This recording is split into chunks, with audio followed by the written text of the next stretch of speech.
அதிமுகவோட இணக்கமாக செயல்பட வேண்டும்னு சொல்லி உங்களிடம் பாஜகவினுடைய சட்டமன்ற குழு தலைவர் அப்படின்னு சொல்லியிருக்காங்க. இணக்கமாக செயல்பட விரும்புதேன்னு சொல்லி அவர் விரும்பி என்ன பண்றது? அதாவது அனைத்து இந்திய அண்ணா திராவிட முன்னேற்ற கழக தலைமை விமர்சிப்பது எப்படி ஏற்றுக்கொள்ள முடியும்? மனசாட்சி உள்ள மனிதன் இவனும் ஏற்றுக்கொள்ள மாட்டான். தன்மானம் உள்ள கட்சி அனைத்து இந்திய அண்ணா திராவிட முன்னேற்ற கழகம். அதிகாரத்திற்கு எப்பொழுதும் நாங்கள் அடிமையாக இருந்ததே கிடையாது. அது அம்மா காலத்திலும் சரி, தலைவர் காலத்திலும் சரி. எங்களுக்கென்று ஒரு மரியாதை இருக்கின்றது, எங்களுக்கென்று தனி தத்துவம் இருக்கின்றது. இந்த அடிப்படையில் தான் நாங்கள் செயல்படுவோம். எங்களுடைய தலைவர்களை பற்றி அவதூறாக பேசுவது, அவர்களை விமர்சனம் செய்து பேசுவது, அம்மாவை முதலில் பேசினார்கள், உடனடியாக நாங்கள் கண்டன தீர்மானத்தை நிறைவேற்றி அதை வெளிப்படுத்தினோம். இனிமேலாவது இப்படிப்பட்ட செயல் ஈடுபட மாட்டார்கள் எண்ணினோம்.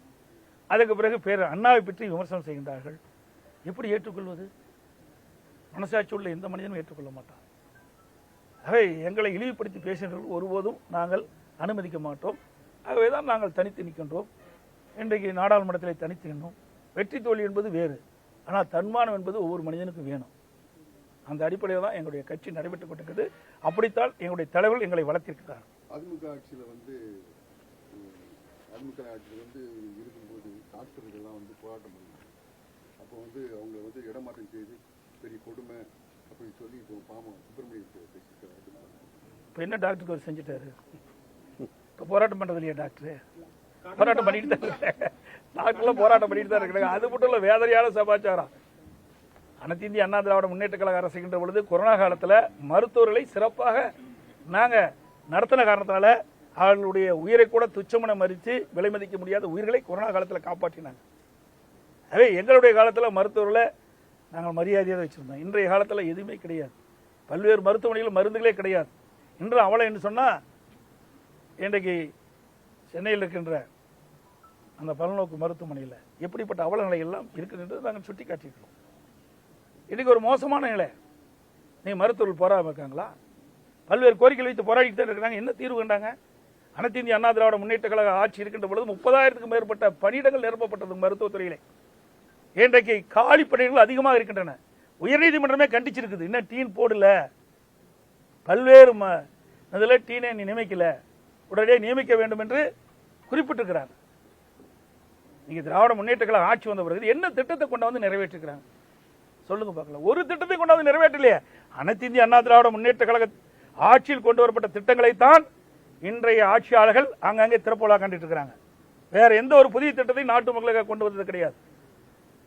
அது மட்டும் இல்ல, ஆட்சி பொறுப்பேற்ற பிறகு இந்த 40 மாத கால ஆட்சியில் 3 லட்சம் கோடி கடன் வாங்கியிருக்கிறார். சிந்தித்து பாரு, 3 லட்சம் கோடி கடன் வாங்கியிருக்கிறீங்க. இந்த 3 லட்சம் கோடி கடன் வாங்கியிருக்கீங்களே, என்ன புதிய திட்டத்தை கொண்டு வந்து நிறைவேற்றப்பட்டிருக்கிறது? என்ன ஒரு புதிய பெரிய திட்டத்தை கொண்டாந்துருக்கிறீங்க? எதுவுமே கொண்டு வரலையே. அதிமுக ஆட்சி இருக்கும்போது தான் அதிகமான சட்டக்கல்லூரி கொண்டு வந்தோம், அதிகமாக மருத்துவக் கல்லூரி கொண்டு வந்தோம், பாலிடெக்னிக் கல்லூரி. இன்னும் குறிப்பாக சொன்ன போனால் சேலத்தில் ஆசியாவிலே மிகப்பெரிய கால்நடை பூங்கா நாங்கள் உருவாக்கணும். அதை கூட இன்னும் திறக்கலை. இப்போ முதலமைச்சர் கை வலிக்குன்னு நினைக்கிறேன். அதுதான் ட்ரீட்மெண்ட் போயிருக்காரு. அதுக்கு ட்ரீட்மெண்ட் சரியாகி குணமாகி வந்து ரிப்பன் கட் பண்ணுங்க. 2 ஆண்டு காலமாக பூட்டி வச்சிருக்கிறாங்க. 1000 கோடி ரூபாய் செலவில் கட்டப்பட்ட பிரம்மாண்டமான கால்நடை பூங்கா. அது திறக்கிறதுக்கு உங்களுக்கு என்ன கஷ்டம்? எப்போ பார்த்தாலும் எய்ம்ஸ் மருத்துவமனை சொல்லிட்டு இருக்கீங்களே, கட்டாத மருத்துவமனை பேசுறீங்க. கட்டி முடிக்கப்பட்டு திறப்பு விழாக்காக 2 ஆண்டு காலம் காத்து கொண்டிருக்கின்றது. இது விவசாயிகளுடைய வேதனையை போக்கக்கூடிய பிரம்மாண்டமான கால்நடை பூங்கா.